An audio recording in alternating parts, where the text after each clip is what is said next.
इस चैनल पर आपको ऐसी कहानियां सुनने को मिलती हैं जो सिर्फ मनोरंजन नहीं करती, बल्कि जिंदगी की गहरी सच्चाइयों को भी सामने लाती हैं। अगर आप पहली बार इस चैनल पर आए हैं तो चैनल को सब्सक्राइब जरूर कर लीजिए और वीडियो पसंद आए तो लाइक और कमेंट करना बिल्कुल मत भूलिएगा। दोस्तों, आज की कहानी एक ऐसे लड़के की है जो अपनी गलत संगत और लालच के कारण धीरे धीरे बर्बादी की तरफ बढ़ता चला गया। लेकिन इस कहानी में एक ऐसा मोड़ आता है जो आपको अंदर तक हिला देगा। बात उस समय की है जब रघुनाथ नाम का एक मेहनती किसान एक छोटे से गांव में रहता था। उसका परिवार बहुत छोटा था, उसकी पत्नी गीता और उसका इकलौता बेटा विक्रम। रघुनाथ ईमानदार और सीधा साधा इंसान था। वो सुबह सूरज निकलने से पहले खेतों में चला जाता और देर शाम तक मेहनत करता। उसके पास ज्यादा जमीन नहीं थी, लेकिन वो जो भी कमाता उसमें संतुष्ट रहता। उसके घर में सादगी थी लेकिन शांति थी। मगर उसकी जिंदगी में एक ही चिंता थी, उसका बेटा विक्रम। विक्रम बचपन से ही जिद्दी और नालायक स्वभाव का था। वो पढ़ाई से दूर भागता और गांव के कुछ बिगड़े हुए लड़कों के साथ घूमता रहता। शुरुआत में उसकी शरारतें छोटी थीं, लेकिन धीरे धीरे वो चोरी जैसे कामों में शामिल होने लगा। कभी वो किसी के खेत से सब्जियां तोड़ लेता, कभी किसी की साइकिल खोल देता, तो कभी किसी का सामान गायब कर देता। गांव वाले रोज रघुनाथ के पास शिकायत लेकर आते। रघुनाथ हर बार अपने बेटे को समझाता, बेटा, गलत रास्ता जितना आसान लगता है उतना ही खतरनाक होता है। लेकिन विक्रम पर इन बातों का कोई असर नहीं होता। उसकी माँ गीता हमेशा उसका बचाव करती। मेरा बेटा ऐसा नहीं है, लोग उससे जलते हैं। यही अंधा प्यार विक्रम को और ज्यादा बिगाड़ता गया।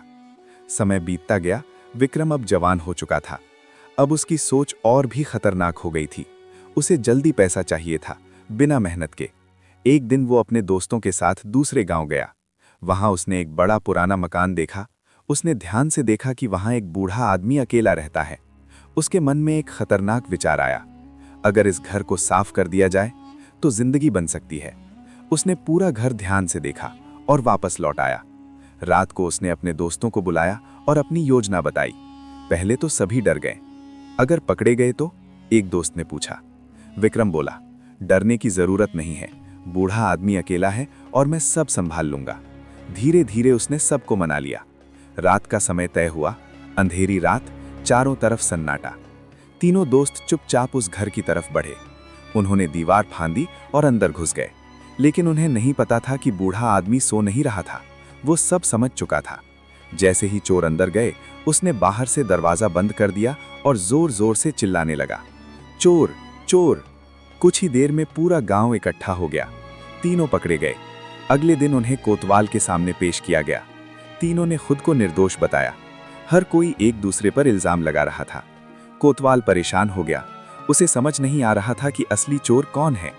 तभी उसके बेटे ने कहा, पिताजी, मुझे एक मौका दीजिए। कोतवाल पहले तो हंसा, लेकिन फिर मान गया। अगले दिन कचहरी में कोतवाल के सामने उन तीनों दोस्तों को फिर से पेश किया गया। इस बार कोतवाल के साथ उसका बेटा भी मौजूद था। कोतवाल का बेटा आगे बढ़ा और शांत स्वर में बोला, देखो भाइयों, तुम लोगों को घबराने की कोई जरूरत नहीं है। मैं यहाँ तुमसे सख्ती करने नहीं, बल्कि एक छोटी सी कहानी सुनाने आया हूँ। उसकी ये बात सुनकर वहां मौजूद सभी लोग एक दूसरे की तरफ देखने लगे। कुछ लोग सोचने लगे कि ये लड़का चोर पकड़ने आया है या फिर सच में कहानी सुनाने। लेकिन कोतवाल के बेटे के चेहरे पर आत्मविश्वास साफ दिखाई दे रहा था। उसने अपनी बात शुरू की। एक नगर में एक स्त्री अपने पति के साथ रहती थी। एक दिन उसे खबर मिली कि उसके पिता बहुत गंभीर रूप से बीमार हैं और उन्हें तुरंत इलाज की जरूरत है। लेकिन उसके पास इतने पैसे नहीं थे कि वो अपने पिता का इलाज करवा सके। वो परेशान होकर अपने पति के पास गई और बोली, मेरे पिता बहुत बीमार हैं, मुझे उनकी मदद करनी है। उसका पति भी गरीब था, लेकिन उसने अपनी पत्नी की मजबूरी समझी। उसने अपनी एकमात्र भैंस बेच दी और जो भी पैसे मिले वो अपनी पत्नी को दे दिए। पत्नी उन पैसों को लेकर तुरंत अपने मायके की ओर निकल पड़ी। रास्ते में उसे एक बुरा स्वभाव का आदमी मिला। उसने उस औरत को अकेला देखकर उसका रास्ता रोक लिया। वो डर गई, लेकिन उसने हाथ जोड़कर कहा, मुझे जाने दीजिए, मैं आपके लिए बहन जैसी हूँ, मेरे पिता बहुत बीमार हैं। उस आदमी का दिल पसीज गया। उसने बिना कोई नुकसान पहुंचाए उसे जाने दिया। थोड़ी दूर आगे बढ़ने पर कुछ चोरों ने उसे घेर लिया। उन्होंने कहा, जो कुछ भी तुम्हारे पास है हमें दे दो, वरना अच्छा नहीं होगा। वो औरत रोते हुए बोली, ये पैसे मेरे पिता के इलाज के लिए हैं। अगर ये पैसे चले गए तो मेरे पिता की जान चली जाएगी। कृपया मुझे जाने दीजिए। चोरों के सरदार ने उसकी हालत देखी और उसके प्रति दया आ गई। उसने अपने साथियों को रोक दिया और उस औरत को बिना कुछ लिए जाने दिया। आखिरकार वो अपने पिता के पास पहुंची, उनका इलाज करवाया और कुछ ही समय में उसके पिता ठीक हो गए। इतना कहकर कोतवाल के बेटी ने अपनी कहानी खत्म की और तीनों दोस्तों की तरफ देखते हुए पूछा, अब तुम लोग बताओ, उस औरत पर सबसे बड़ा उपकार किसने किया? सबसे पहले उसने पहले दोस्त से पूछा। उसने जवाब दिया, उसके पति ने, क्योंकि अगर वो पैसे ना देता तो इलाज ही नहीं हो पाता। फिर उसने दूसरे दोस्त से पूछा। उसने कहा, उस आदमी ने जिसने उसे रास्ते में रोका था लेकिन उसकी इज्जत बचाकर उसे जाने दिया। अब तीसरे दोस्त की बारी आई। वो थोड़ा सोचकर बोला, मेरे हिसाब से सबसे बड़ा उपकार चोरों ने किया, क्योंकि अगर वे पैसे ले लेते तो वो औरत अपने पिता का इलाज कभी नहीं करवा पाती। बस यही वो जवाब था जिसने सारा मामला साफ कर दिया। कोतवाल का बेटा तुरंत अपने पिता की ओर मुड़ा और बोला, पिताजी, यही असली अपराधी है। कोतवाल चौंक गया। उसने हैरानी से पूछा, तुम इतने यकीन से कैसे कह सकते हो? लड़के ने शांत स्वर में जवाब दिया, इंसान की सोच उसके स्वभाव को दर्शाती है। जो व्यक्ति जैसा होता है वो वैसा ही सोचता है।